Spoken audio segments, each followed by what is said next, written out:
മൂത്രമൊഴിക്കുന്ന സമയത്ത് എരിച്ചിൽ അനുഭവപ്പെടുക, അതുപോലെ ഇടയ്ക്കിടയ്ക്ക് മൂത്രമൊഴിക്കാനുള്ള ടെൻഡൻസി, മൂത്രമൊഴിച്ച് കഴിഞ്ഞാലും വീണ്ടും അവിടെ ബാക്കിയിരിക്കുന്ന പോലെ തോന്നുക. ഇത് പലപ്പോഴും സ്ത്രീകളിൽ കണ്ടുവരുന്നൊരു ബുദ്ധിമുട്ടാണ്. ഇത് വേറെ ഒന്നുമില്ല, മൂത്രപ്പഴുപ്പിൻ്റെ ലക്ഷണം അല്ലെങ്കിൽ മൂത്രച്ചൂട് എന്നൊക്കെ ചില നാട്ടിൽ പറയാറുണ്ട്. അപ്പോൾ ഈ മൂത്രപ്പഴുപ്പ് കാരണമായിട്ട് ഒരുപാട് പേര് സ്ത്രീകൾ പ്രത്യേകിച്ച് എന്ത് ചെയ്യാറുണ്ട്, ബുദ്ധിമുട്ടുന്നൊരു വിഷയം കൂടെയാണ്. അപ്പോൾ ഈ വിഷയത്തിൽ ഒരുപാട് ചില ആൾക്ക് ബാക്ക് പെയിൻ വരാറുണ്ട്, ചില ആൾക്ക് അടിവയറ്റിൽ വേദന വരും, ചില ആളുകൾക്ക് ശരീരം മുഴുവൻ കോച്ചിപ്പിടുത്തം പോലെയൊക്കെ അനുഭവപ്പെടാറുള്ളത് എന്നുള്ളതാണ്. അപ്പോൾ പലപ്പോഴും നമ്മളിത് ബാക്ക് പെയിൻ ആയിരിക്കും നമ്മുടെ കേസ് വരിക, അല്ലെങ്കിൽ ചിലപ്പോൾ നമുക്ക് കോച്ചിപ്പിടുത്തം ക്ഷീണം കാരണമായിട്ടും വരിക, അതുപോലെ മാറാത്ത ഗ്യാസിന് പ്രശ്നമായിട്ടും വരിക, ഇങ്ങനെ പലതരത്തിൽ ബുദ്ധിമുട്ടുകളായിട്ടായിരിക്കും പേഷ്യൻസ് നമ്മുടെ അടുത്ത് വരിക. പക്ഷേ നമ്മുടെ ഇൻവെസ്റ്റിഗേഷൻ ചെയ്യുന്ന സമയത്തായിരിക്കും ഇത് പലപ്പോഴും ഒരുപാട് കാലമായിട്ട് മൂത്രത്തിൽ പഴുപ്പുണ്ടെന്നുള്ളത് നമുക്ക് മനസ്സിലാക്കാൻ പറ്റുന്നുള്ളതാണ്. അപ്പോൾ ഇന്ന് ഇവിടെ നമ്മൾ ഡിസ്കസ് ചെയ്യാൻ പോകുന്ന വിഷയം മൂത്രത്തിൽ ചൂട് അല്ലെങ്കിൽ മൂത്രപ്പഴുപ്പ് അല്ലെങ്കിൽ യൂറിനറി ട്രാക്ട് ഇൻഫെക്ഷൻ എന്ന് പറയുന്നത്. എന്താണ് ഇൻഫെക്ഷൻ, എങ്ങനെ ഉണ്ടാകുന്നത്, എങ്ങനെയാണ് ഇത് ഉണ്ടാകുന്നത്, എന്തുകൊണ്ട് സ്ത്രീകൾക്ക് ഈ ബുദ്ധിമുട്ട് കൂടുന്നത്, എന്തൊക്കെയാണ് ഇതിൻ്റെ അടയാളങ്ങൾ, ഏതൊക്കെ ടെസ്റ്റുകൾ നമ്മൾ ചെയ്യണം, ഈ മൂത്രപ്പഴുപ്പ് വന്നാലും നമുക്കത് ക്ലിയർ ആക്കാൻ എന്തൊക്കെ ട്രീറ്റ്മെൻറ്റ് അവൈലബിൾ ആണ്, നമുക്ക് വീട്ടിൽ നിന്ന് എന്തൊക്കെ ചെയ്യാൻ പറ്റും, തുടങ്ങിയ സകല കാര്യങ്ങൾ എന്ത് ചെയ്യുന്നുണ്ട് ഈ വീഡിയോയിൽ, ഈ സെഷനിൽ നമ്മളോട് ഡിസ്കസ് ചെയ്യാൻ പോകുന്നത്. എൻ്റെ പേര് doctor Siraj, medical officer, QNB health care Koduvally.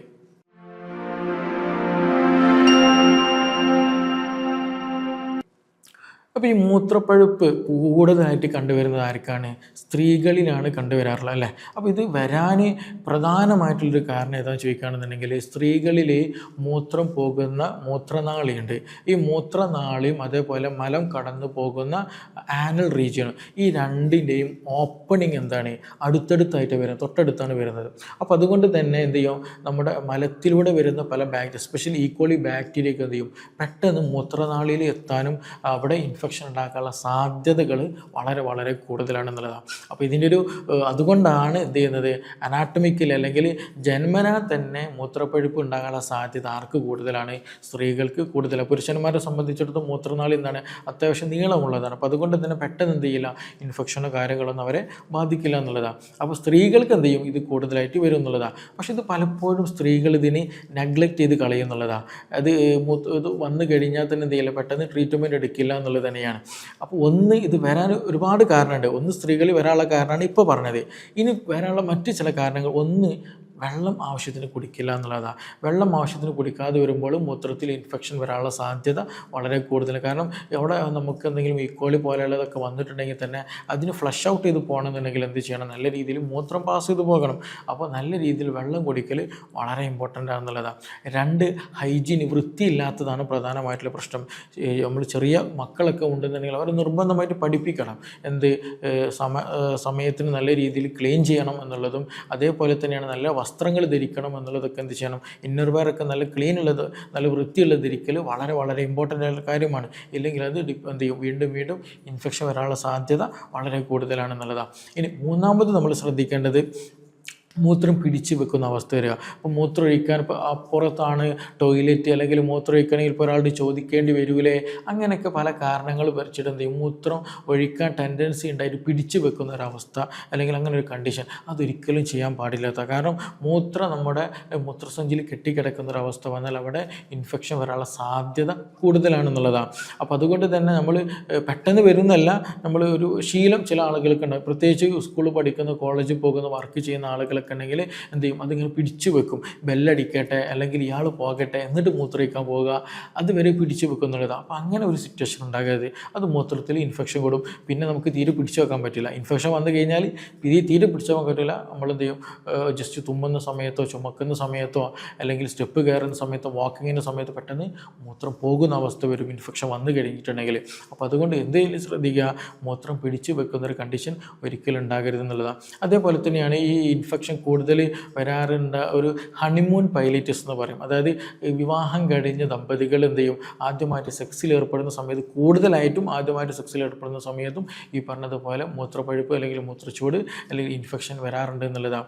അത് ആ ഒരു സെക്ഷൽ കോണ്ടാക്റ്റിലൂടെ എന്ത് ചെയ്യുന്നതാണ് ചില ആളുകൾക്ക് ഉണ്ടാകുന്നതാണ്. അതൊരു പൊതുവായിട്ട് എന്ത് ചെയ്യാറുണ്ട്, ഹണിമൂൺ പൈലൈറ്റിസ് എന്ന് പ്രത്യേകിച്ച് അതിന് പേരെടുത്ത് പറയാറ് തന്നെയുണ്ട്. അപ്പോൾ സെക്സ് റിലേറ്റഡ് എന്ത് ചെയ്യാറ്, സെക്ഷലി നമ്മൾ ബന്ധപ്പെടുന്ന സമയത്തും അതിലൂടെയും ഈ പറഞ്ഞതുപോലെ ഇൻഫെക്ഷൻ വരാനുള്ള സാധ്യത വളരെ കൂടുതലാണെന്നുള്ളതാണ്.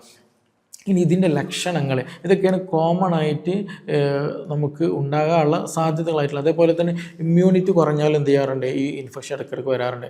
നമുക്ക് ഗ്യാസ്ട്രിക് ഇറിറ്റേഷൻ ഇടയ്ക്കിടയ്ക്ക് വരുന്നുണ്ട്. IBS പോലുള്ള പ്രശ്നങ്ങൾ, ഇടയ്ക്കിടയ്ക്ക് ശോധന കൂടുതൽ വരിക, ഇടയ്ക്കിടയ്ക്ക് ഛർദ്ദിക്കാൻ വരിക, അങ്ങനെ. അതുപോലെ ഇമ്മ്യൂണിറ്റി വളരെ ലോ ആണെന്നുണ്ടെങ്കിൽ അവർക്ക് എന്ത് ചെയ്യും, പെട്ടെന്ന് ഈക്കോളി പോലെ ബാക്ടീരിയകൾ പിടികൂടാനും പെട്ടെന്ന് ഇൻഫെക്ഷൻ വരാനുള്ള സാധ്യതയും അങ്ങനെ വരാറുണ്ട് എന്നുള്ളതാണ്. അപ്പോൾ ഇനി അതേപോലെ നമ്മൾ ഡിസ്കസ് ചെയ്യുന്ന മറ്റൊരു വിഷയമാണ് എന്തൊക്കെയാണ് ഈ UT വന്നു കഴിഞ്ഞാൽ, മൂത്രത്തിൽ പഴുപ്പ് വന്നാൽ ലക്ഷണങ്ങൾ കാണിക്കുക എന്നുള്ളത്. ഒന്ന് ഞാൻ നേരത്തെ പറഞ്ഞതുപോലെ എന്ത് ചെയ്യും, നല്ല രീതിയിൽ പനി വരാറുണ്ടെന്നാണ്. നമ്മളൊരു 4 മണി 5 മണി ഒരു ഈവനിങ് ആ സമയമായിട്ടുണ്ടെങ്കിൽ ബോഡിക്ക് നല്ല ക്ഷീണം വരും, നമുക്ക് കിടക്കേണ്ടി വരും, എവിടെയെങ്കിലും ഇരുന്നിട്ട് പെട്ടെന്ന് ഉറങ്ങിപ്പോകുന്ന അവസ്ഥ വരിക. അതേപോലെ തന്നെ രാവിലെ ആണ്ട് എണീറ്റ് പൊന്തൂല. നമുക്ക് രാത്രി സമയത്ത് നല്ല പനി ഉണ്ടായിരിക്കും, രാവിലെ ആകുമ്പോൾ പനി കുറയും, രാവിലെ എന്ത് ചെയ്യില്ല, ബെഡിൽ നിന്ന് എണീറ്റ് പൊന്തൂല.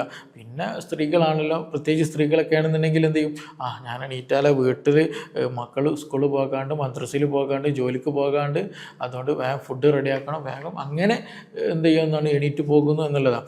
അതേപോലെ തന്നെ നല്ല രീതിയിൽ കൈയും കാലൊക്കെ വേദന വരിക, ജോയിൻറ്റ് വേദന വരിക, മസിൽ വേദന വരിക, നല്ല ക്ഷീണം തോന്നുക, എപ്പോഴും കിടക്കണമെന്ന് തോന്നുക, കാൽമുട്ട് വേദന, എസ്പെഷ്യലി ബാക്ക് പെയിൻ നല്ല രീതിയിൽ വരുന്ന. പ്രധാനമായിട്ട് ശ്രദ്ധിക്കേണ്ടത്, ഒരു കാരണമില്ലാത്ത അല്ലെങ്കിൽ എത്ര മെഡിസിൻ കഴിച്ചിട്ടോ എത്ര ബാമ്പ് തേച്ചിട്ട് നിങ്ങൾക്ക് ബാക്ക് പെയിൻ മാറുന്നില്ല എന്നുണ്ടെങ്കിൽ നിങ്ങൾ മൂത്രം ഒന്ന് ടെസ്റ്റ് ചെയ്ത് നോക്കുക. കാരണം മിക്കപ്പോഴും എന്ത് ചെയ്യാറുണ്ട്, മൂത്രത്തിൽ പഴുപ്പ് വരാറുണ്ടെന്നില്ല. പല തെറാപ്പി ചെയ്തിട്ടും പല തരത്തിൽ ട്രീറ്റ്മെൻറ്റ് എടുത്ത് എൻ്റെ അടുത്ത് വന്ന പല കേസുകളുണ്ട്.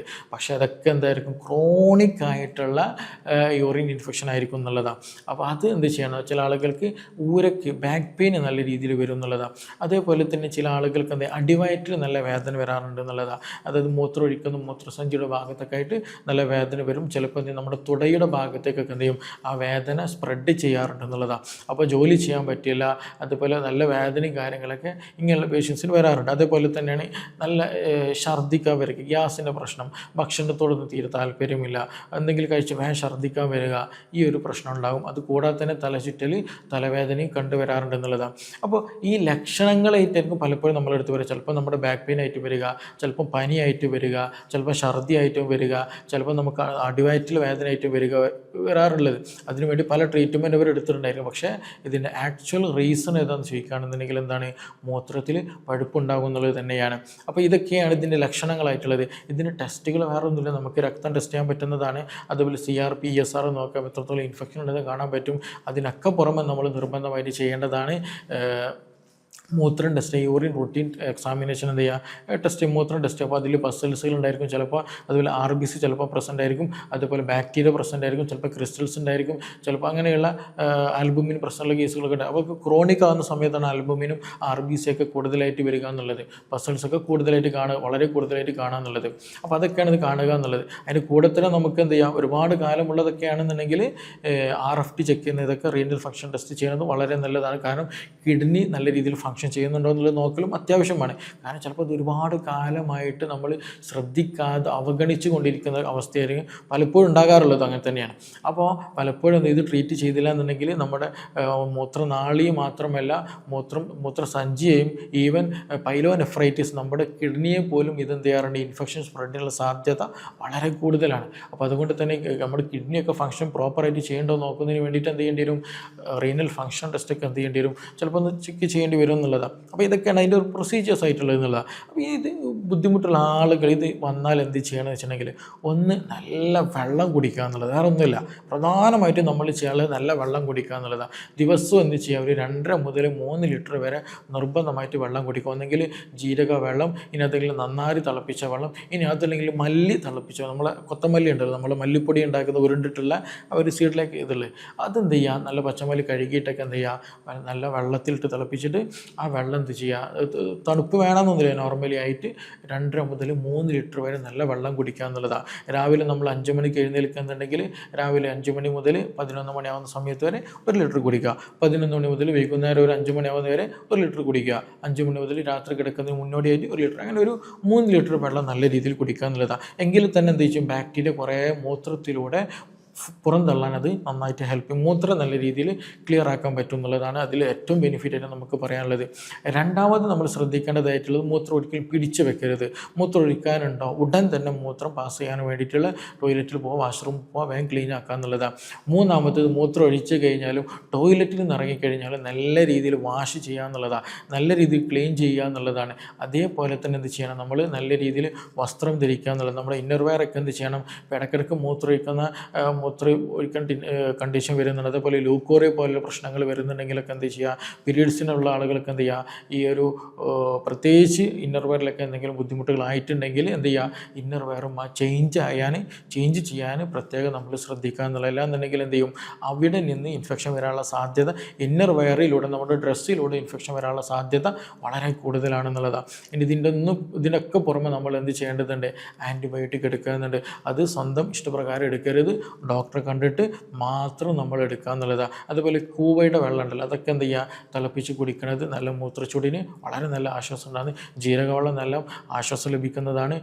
അപ്പോൾ അതൊക്കെ നമ്മളതേ ഭക്ഷണത്തിൽ ഉൾപ്പെടുത്തുക എന്നുള്ളതാണ്. അതേപോലെ ഇടയ്ക്കിടയ്ക്ക് ഇൻഫെക്ഷനൊക്കെ വരുന്ന ആളുകളുണ്ടെങ്കിൽ അവർക്ക് എന്ത് ചെയ്യാം, ഈ IBS പോലുള്ള പ്രശ്നമുള്ള ആളുകൾക്ക് എന്ത് ചെയ്യാം, ഭക്ഷണത്തിൽ നല്ല ഗ്രീക്ക് യോഗേട്ട് ഉൾപ്പെടുത്തുക എന്നുള്ളത്, നല്ല പ്രോബയോട്ടിക് അടങ്ങിയിട്ടുള്ള ഭക്ഷണ പദാർത്ഥങ്ങൾ ഉൾപ്പെടുത്തുക, വെജിറ്റബിൾസ് ഫ്രൂട്ട്സ് ഒക്കെ കഴിക്കുക എന്നുള്ളതാണ്. അതെന്ത് ചെയ്യും, നമ്മുടെ ഇമ്മ്യൂണിറ്റി കൂട്ടാനും ഇൻഫെക്ഷൻ കുറക്കാനൊക്കെ അത് നന്നായിട്ട് ഹെൽപ്പ് ചെയ്യും എന്നുള്ളതാണ്. അതേപോലെ നല്ല മധുരമുള്ള ഭക്ഷണങ്ങൾ, ബേക്കറി ഉൽപ്പന്നങ്ങൾ, അതുപോലെ കരിച്ചതും പൊരിച്ചതുമായിട്ട് വറുത്ത ഭക്ഷണങ്ങളൊക്കെ എന്ത് ചെയ്യുക, പരമാവധി കുറയ്ക്കുക എന്നുള്ളത്. കാരണം എന്ത് ചെയ്യുന്നത്, ഇതെല്ലാതും ഇൻഫ്ലമേഷൻ നമ്മുടെ ബോഡിയിൽ നല്ലോണം കൂട്ടുന്നുള്ളതാണ്. അപ്പോൾ അതൊക്കെ ഇമ്മ്യൂണിറ്റി നല്ല രീതിയിൽ മെയിൻറ്റെയിൻ ചെയ്യാൻ ഭക്ഷണ കാര്യങ്ങൾ എന്ത് ചെയ്യേണ്ടതുണ്ട്, നമ്മൾ ശ്രദ്ധിക്കേണ്ടതുണ്ട്.